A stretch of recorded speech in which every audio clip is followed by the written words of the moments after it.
Keesokan harinya, dua orang preman yang terlihat sangar datang ke rumah Ibu Marsinah sambil memanggil-manggil Ibu Marsinah dengan kasar.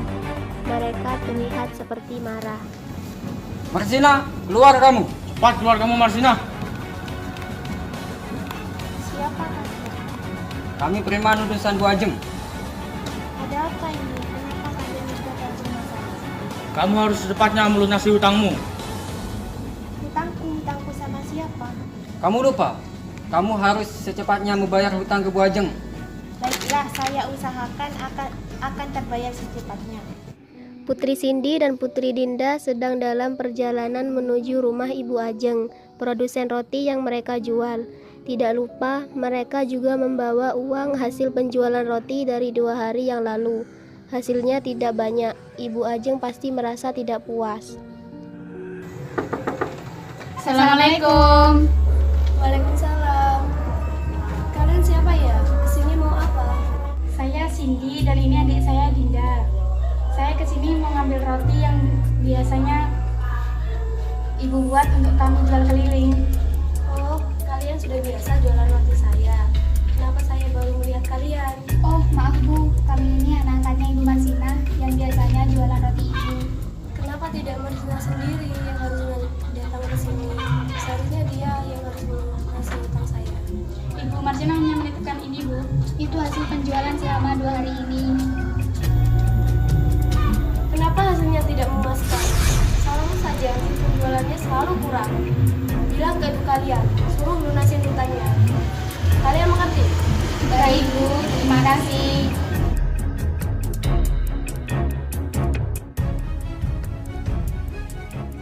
Putri Cindy dan Putri Dinda berjalan bersamaan di pinggir jalan raya. Tanpa sengaja, mereka berpapasan dengan anak Ibu Ajeng yang kaya itu. Dia bernama Marsha. Tapi karena kurang hati-hati, Putri Dinda tidak sengaja menabrak Marsha hingga jatuh bersamaan. Kalau jalan tuh pakai mata sampai kaki juga dong. Maaf, aku nggak sengaja. Maaf, gampang itu kamu bilang maaf, padahal saya sampai jatuh begini. Maaf, adik saya memang ceroboh. Kalian siapa sih? Kami anak angkat dari Ibu Marsinah. Oh, yang jualin roti ibuku. Berarti kamu anaknya Ibu Ajeng. Sini biar saya bersihkan baju kamu. Jangan sampai pegang saya gak mau deket-deket dengan kalian. Kalian itu orang miskin, nanti baju saya rusak, emang kalian bisa berhenti? Putri Cindy dan Putri Dinda diam sejenak. Mereka sekarang juga merasakan apa yang dirasakan oleh penasehat dan beberapa rakyat miskin yang pernah mendapat perlakuan itu darinya. Mereka menyesal, ternyata mereka sudah salah selama ini. Mereka sadar kalau mereka sudah terlalu angkuh. Sang penasehat kerajaan muncul tiba-tiba dan masih mengawasi Putri Cindy dan Putri Dinda dari kejauhan, mengawasi apapun yang terjadi dan apapun yang dilakukan mereka. Saya harap Tuan Putri akan mendapat pelajaran dari cobaan ini. Wah, ada mangsa baru tuh. Ayo kita ke sana. Berikan uang kalian. Apa-apaan ini? Jangan seenaknya gini dong. Kalian telah berani berjualan di daerah kekuasaan kami. Sekarang ayo bayar. Gak mau. Emang kalian ini siapa? Belum tahu kita. Kami adalah preman paling ditakuti di daerah sini. Setiap yang berjualan harus membayar kepada kami. Tapi ini kan bukan tanah kalian. Ini tempat umum, jadi bebas dong. Sudah, jangan banyak bicara. Berikan uang kalian. Jangan ambil uang kami. Kalian berani melawan kami? Ini uang hasil penjualan hari ini. Jika kalian ambil, bagaimana kalian bisa setoran? Kami gak peduli dan gak mau tahu. Karena kesal dengan Putri Cindy dan Putri Dinda yang masih mempertahankan uangnya, dua preman itu pun mengacak-acak dagangan mereka. Mereka pun hanya bisa pasrah dan akhirnya uang mereka dirampas juga. Bagaimana ini Kak? Apa yang harus kita katakan pada ibu? Kasihan ibu.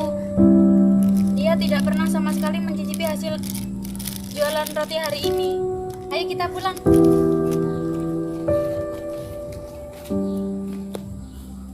Kedua preman tadi pergi dengan mengendarai motor berkecepatan tinggi, tapi karena kurang hati-hati, mereka tidak sengaja menyerempet seorang pemuda yang hendak menyeberang.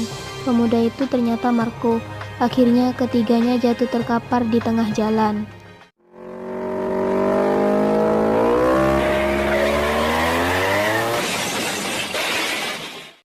Putri Cindy dan Putri Dinda yang sedang berjalan ke rumah melihat dua preman dan Marco terluka parah di jalan. Tanpa berpikir lagi, mereka langsung menolong mereka. Ada apa itu? Ayo kita lihat. Kayaknya kita pernah kenal, tapi di mana? Ayo kita bantu.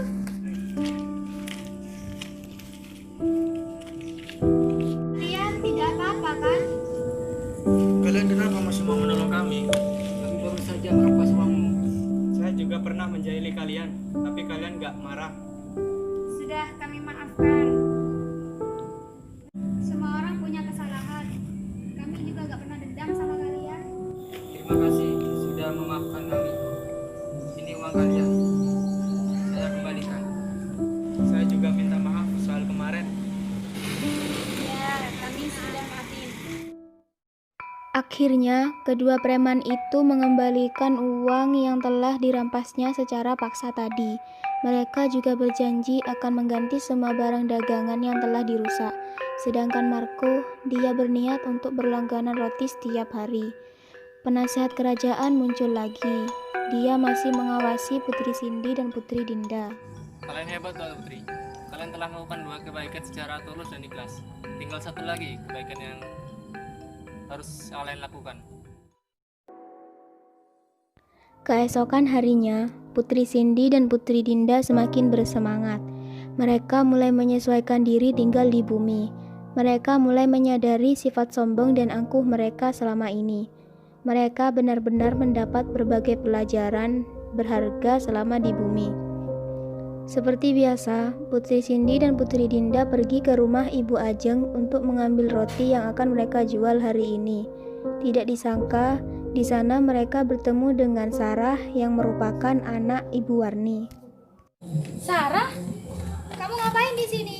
Kamu sekarang jual rotinya Ibu Ajeng juga? Iya, ibu saya kan kerja di sini, bantu-bantu buat roti Ibu Ajeng. Saya bantu jualan. Oh ya, terima kasih ya waktu ibu sudah membantu saya. Oh, itu sama-sama. Kami senang bisa membantu.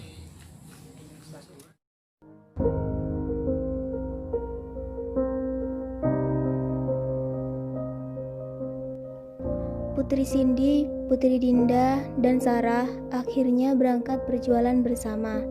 Meskipun rute mereka berbeda, di teras rumah Ibu Ajeng, Marsha sedang duduk sambil merenung. Dia terlihat sangat sedih. Mereka bertiga yang penasaran pun akhirnya mendekati Marsha. Kenapa aku selalu kesepian? Kenapa aku gak pernah punya teman yang memandang hartaku? Kenapa semua orang harus memandang kekayaan dan tahta? Marsha, kamu kenapa? Kalian, ngapain kalian kesini? Kami peduli sama Non Marsha. Apa yang kalian mau hartaku? Kalau kamu mau, kita bisa semua jadi teman. Iya, teman tanpa memandang harta. Kalian serius? Anggapan saya tentang kalian salah. Ternyata berteman gak memandang harta dan kedudukan. Maaf ya kalau saya dulu merendahkan kalian. Tanpa diminta juga udah saya maafin, Mar. Di dan Dinda, saya pernah kasar ke kalian. Padahal kesalahannya kecil, tapi saya besar-besarkan. Kami sudah maafin soal itu, Marsha. Kalian mau berteman dengan saya? Iya, kenapa enggak?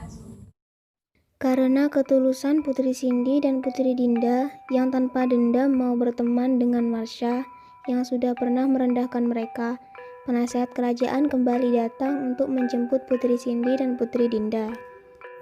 Selamat Tuan Putri, kalian telah berhasil melakukan 3 kebaikan dengan baik. Sesuai janji saya akan mengembalikan mahkota ini kepada kalian.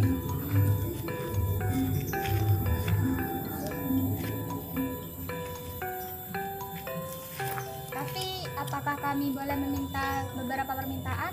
Tentu Putri. Apa permintaan Tuan Putri? Pasti saya kabulkan.